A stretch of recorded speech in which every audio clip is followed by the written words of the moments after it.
Man, where y'all coming from? Where y'all coming from, man? We doubled in size, bro. There was 5 of y'all last time. The last time I made a little intro, it was video 2. And now we have video 4. And there's 10 subscribers. Once again, I gotta say I appreciate every single one of y'all. Like, comment, please subscribe, and enjoy the video. Peace. So the year is 1599, and you got a big immortal war going on. You got the immortals versus the mortals. You got Demon Lord Viltol, and then the hero Graham, who's the head of the mortals. As the war is going on, you got the Demon Lord and his little bugalo, and then hero Graham busts in talking about he want to go ahead and duel. It's time to duel. And of course, this battle is definitely bound to happen. Both parties are going all out. The hero Graham is equipped with a special sword that can kind of stop the regeneration that the Demon Lord's capable of doing. Because of course, the anime got to make it fair where he has some type of up on the regenerative abilities of Immortal. The Demon Lord ends up getting spanked and is pretty much on his deathbed. As this is happening, the Demon Lord, he has to inquire about how the hero Graham, the head of the mortal army, was able to defeat an immortal. The mortal Graham responds in saying, because I am immortal, that mortality makes me strong. Because I have such a limited time on Earth, that's going to make me push boundaries to make sure that I can always do the unthinkable or the impossible, which we pretty much all understand. We try to do our best at life. The Demon Lord thinks this is foolishness, and he ends up dying. Now, 500 years later, the Demon Lord's resurrected by one of his loyal subjects named Machina. He ends up having the Undertaker resurrection scene where he's sitting up straight inside a coffin. And this coffin looks like it's around old technology. He's in a stone type of coffin looking thing. And Machina ends up bringing him out to the new world. Now, this new world isn't like the world he once knew, which was a Nath. This world is a lot different. It's cyberpunked out. You got flying cars, big industry buildings, somewhat of a modern touch to what we kind of see now in Miami, but it's a little bit more cyber. Since the Demon Lord just woke up, the first thing he wants to do is what? Of course, show his strength to the people who do not know he is. And by doing so, he shoots his big ass beam up in the sky, hoping to disperse the clouds, but it doesn't necessarily disperse any clouds. It kind of just goes back to normal, showing that he's not as strong as he once was. Him being in this new world, he doesn't realize what he just did was low-key illegal, so Machina pulls him aside and says, yo, we got to get out of here because you're not supposed to be using mana like that in the inner city walls. The Demon Lord, looking somewhat confused by these quote-unquote laws, he's like, all right, bro, tell me a little bit more about this world that I live in. What happened to everybody? Where's all my people? What's going on? Machina ends up telling him about this big-ass catastrophic event that happened where a Nath, his world, and Earth bridged together and pretty much kind of became one. When this happened, 80% of the population died out, and nothing was really the same. Technology started becoming a thing. Mana and magic and technology started becoming one, and then people started getting these implants in the back of their necks called the Familia. These implant chips has mana and technology coursing through it, which allows everyone to use mana and technology. So everybody somewhat has a power level and can pretty much use mana pretty fast. So it's almost like AI today and Elon Musk trying to make this Neuralink. It's pretty much the same thing. It's about that. We're going to be in a cyberpunk age in 2099 too. After this explanation of the new world, the Demon Lord takes us all in and he's like, so what happened to the Dark Peers? And the Dark Peers are his loyal subjects. He ends up asking about one in specific, his name being Marcus. And then Machina starts acting a little shady about it, like, oh, well, you know, Marcus, she doesn't want to talk about it because she understands something the Demon Lord doesn't, knowing that Marcus pretty much has betrayed all immortal, but we don't know how yet. From this odd embarrassment, Machina ends up walking away a little bit. The Demon Lord gets a chance to explore the new world, and he starts going off like a couple steps, a couple feet down the road, and he sees this lady hacking, and this lady happens to be Takahashi, a new character. We end up finding out that Takahashi is Machina's best friend later on. Now, Takahashi's doing some hacking on this thing called the Aether, which is pretty much like the internet, but they think they call it Aether, but something like that. She's putting up all these sensitive images up on the big towers and the billboards and just being a nuisance. The Demon Lord sees this and he ends up asking her, hey, what are you doing? What were you doing just now? She's trying to play it off because she thinks she got caught by somebody important, but she realizes that he's not really much of a big deal, so she ends up telling him that she was hacking. Him not really know what hacking is, he asks for an explanation, and she begins to tell him about what hacking is and how she does it. Now, he did see her hacking because the Demon Lord's eyes are able to see things that other people can't, so he could read mana and technology and stuff like that just by looking at it and feeling it. Somehow, some way, they end up getting on the topic about Marcus, and Takahashi ends up pointing him in the direction of this big-ass red building. Now, this is a little bit fitting because we find out that Marcus is the Blood Mage, the same Blood Mage we ended up seeing in the intro of the anime, where the guy was shooting the blood daggers, the red daggers into people, and they're exploding and all that. That was Marcus. So the Demon Lord find out that this is Marcus's spot. He gonna go over there and speak to Marcus like, yo, why aren't you pledging allegiance? I woke up after 500 years and you don't even say what's up. He ends up going going over to Marcus's spot. Marcus is like puffing out his chest like, oh, what's up? I've been waiting for you to wake up. Look how strong I am. Look what I've become. Look what I've done for everybody. And Marcus is the same dude that made this chip in the back of people's necks called the Familia. A couple things you should know about this Familia is that everyone is able to have one except the Demon Lord, because he made it just so that the Demon Lord's powers wouldn't be enhanced by his product, because he, of course, wants to be the Demon Lord, and he has to be stronger than him by some way, and this is the way. So the Demon Lord and Marcus get into a little scuffle because the Demon Lord feels a disrespect, and he ends up getting spanked. The Demon Lord gets spanked. He ain't got an ounce of power like he used to have. He threw him out of a dang window, and he landed on a pile of trash. It was pretty sad. The Demon Lord's walking back to Machina trying to find her. He bumped into a couple guys. These guys beat his ass, and it just looked even more sad. The Demon Lord just not really having a good day. On his first day back, birthday type day, he ends up finding Machina again, and he's like, Machina, this ain't it, man. We got to go back home. I found out about Marcus, and it's just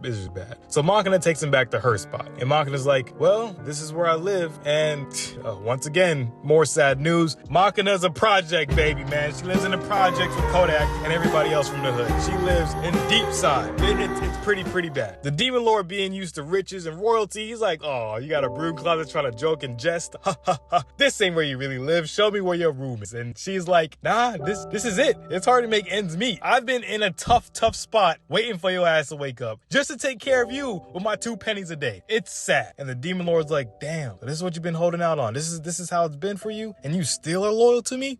He embraces her. Machina starts feeling all tingly inside, and they have a nice little embrace. Now, the Demon Lord, we're starting to see a little bit of his character, because what he says is, because you're so broke, I might have to go out and get a job too. And the fact that he does that shows that he has some feelings. He's not just some wretched, cruel Demon Lord. He got some feelings to him, man, and he has some niceness to him. So he goes out trying to find a job now because Machina is broke as hell. Now, get me right, Machina being a loyal subject, she was like, no, Demon Lord, sir, you shall not do that. And the Demon Lord was like, who shall nay? Shall not I shall do as I please and get this help I desire. And he ends up going out to the job court trying to find it. Now, as he's going there, he runs into a hobo, and this hobo later becomes an important subject. But this hobo stops him and says, if you're trying to find a job, bro, here's some papers, it's a resume, fill this out and take it to the job court. That's what the Demon Lord does, and of course, he has no experience. But he just woken up from a 500-year slumber, and he ain't really got much experience other than commanding a big-ass army and instructing people to unalive. The job court looks at him like he's crazy, like, nah, bro, you're definitely not getting a job here. And he heads back to Machina. He ends up telling Machina, yo, we got to figure something out. Do you have any other ideas what I can do to make money? And then Machina's like, all right, you know what? I'm going to call my best friend. Enters Takahashi. Now, this is where we find out that Takahashi is her best friend. Takahashi's like, oh, so you are the Demon Lord that Machina's been talking about resurrecting for the last couple of years. The Demon Lord's like, yeah, that's me. Do you have any ideas on how I can job? She tells him, yo, you're kind of weird. You have this odd-ass personality, but you look good. I think you should become a streamer. And Machina's like, definitely not. He's not going to be no streamer. That's my Demon Lord. You're not going to try him on some low-budget type gig. Takahashi goes, hear me out. She explains it to him, and then they're like, you know what? Let's give it a shot. So Takahashi pulls up to their place with all her streaming equipment, and the Demon Lord, like I said, all he has to do is touch the new object, which has technology and mana flowing through it, and then now he understands how it works. So he gets to playing game, and he's straight dog water, but he's pretty bad at playing games. Pretty ass. So he doesn't really do too good on game. But Takahashi's like, yo, this still could work because you look good, you sound good, you got a weird personality, but you're trash. So you can garner some type of attention. Demon Lord takes her advice, and he ends up playing these games over and over, streaming live, and he ends up garnering over 1 million goddamn followers in one episode. Now, I would love the same type of treatment from people, but it takes time. It takes time in the real world. Good for him. So the cool thing, from these 1 million followers the Demon Lord was able to garner, he ends up getting some of his power back, because his power is pretty much generated by people who are pretty much subject to him in a way. So every follower that leaves negative and positive comments, he feeds off of it, and he somehow gets his energy back by having these subjects. So after streaming one day, he goes on a little stroll. On his stroll, he sees Takahashi talking to some Hellboy looking dude, and they're talking about hitting a lick on the Yakuza. The Hellboy looking guy's like, bro, I ain't hitting a lick on no Yakuza. You're gonna have to pay me double the rates if that's the case. And Takahashi's like, pay you double the rates? So you soft now? You tell me you're soft? Hellboy dude's like, I'm gonna show you soft. And he's about to slap Takahashi. As he's about to slap Takahashi, the Demon Lord sees it. He stops it right away by grabbing his fist. Hellboy buddy looks at Demon Lord like, like, are you crazy? You want to grab my fist? And the mere coincidence is this. This was the same dude that beat the Demon Lord's ass right after he fell out the window by his op Marcus. The Demon Lord, of course, having some strength, is looking at the Hellboy guy like, bro, give me your best shot. I'm waiting. The guy throws a big ass punch at the Demon Lord. The Demon Lord stops that one. And then Buddy uses his Familia to do like a big ass monoblast. That monoblast ends up wrecking the Demon Lord's arm where it's flying all like jelly, but the Demon Lord can resurrect and regenerate. So he regenerates his arm and he fixed the Hellbuddy boy in the head and he flies back in a pile of trash. What a coincidence. Takahashi's seen how strong he is. She's like, so can you help me hit this lick on the Yakuza? And the Demon Lord's like, sure, I'll do it. Because of course, he's a Demon Lord. He's into bad negative vibes and he also has nothing else better. They go down to where the Yakuza is and they hit this lick. The Demon Lord goes in on his own. He's knocking people left to right. They shooting at him. He's dodging the bullets all fast. He's glitching here and there because he's moving so fast. So obviously the Yakuza at this point are pretty much helpless. They all get wiped out and then they have one little trick up their sleeve. The last trick up their sleeve is this big mecha suit thing, and this mecha suit is starting to be a little bit OP. Now the Demon Lord sees that this is actual real challenge, so he starts transforming back into his old Demon Lord gear by, I guess, summoning it somehow. So he's looking like the true Demon Lord, the same guy that fought Graham that way. At this point, the mecha suit versus the Demon Lord starts getting a little interesting. Now it's not a long battle, but the Demon Lord starts having the upper hand in the beginning, and then he starts kind of getting his ass beat a little bit near the end. But the mecha suit beheads the Demon Lord, cuts off his arm, and then the Demon Lord falls. I'm thinking he's going to go ahead and die for another 5 years. But what he does is crazy. He gets up, picks his head up off the ground, put it back on his head, and continue. Now I'm thinking to myself, how in the hell did he just regenerate his head to his body? I know he's a Demon Lord. I know he can do regenerative abilities. I didn't think he'd be able to put his head back on his body and regenerate that. But then I was thinking, oh yeah, that's right. The hero Graham had the special sword, and this mecha suit guy does it. So that's why he was able to regenerate, because none of these wounds stopped. The Demon Lord ends up killing the mecha dude, and then lastly we get this little box that Takahashi was after in the beginning that has a whole list of all the immortal. The Demon Lord being curious about this, the Demon was like, yo, what is this about? These are my people, and it's on the Yakuza hit list or something? I need to find out more.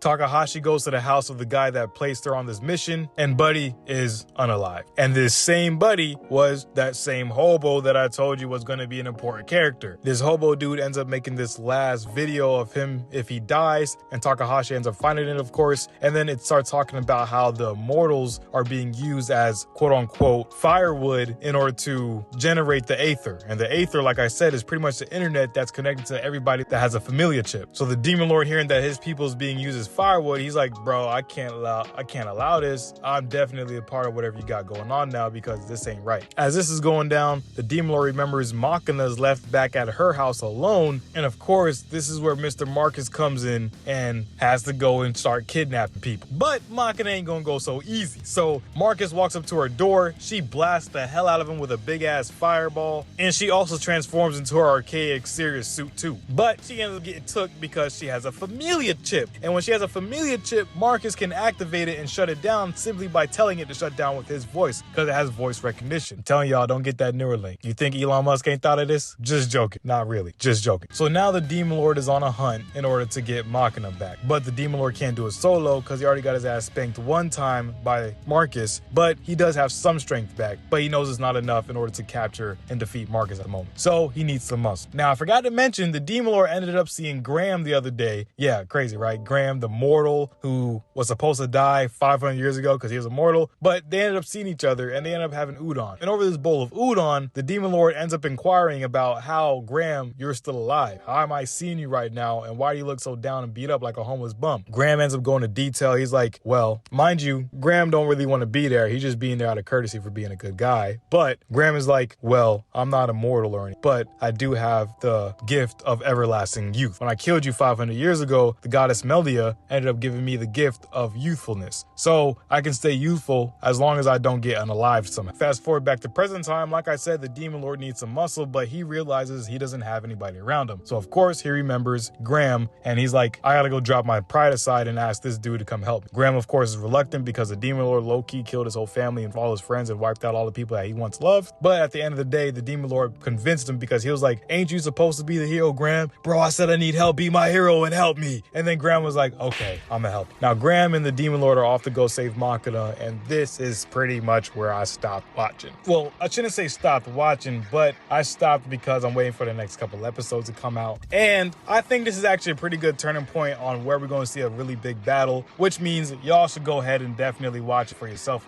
because obviously it's about to get lit. So I'm gonna stop here, wait for the episodes to come out. Like, comment, and subscribe. My name is Marvin once again, and this is What I Miss, and I'll see you in the next video. Peace.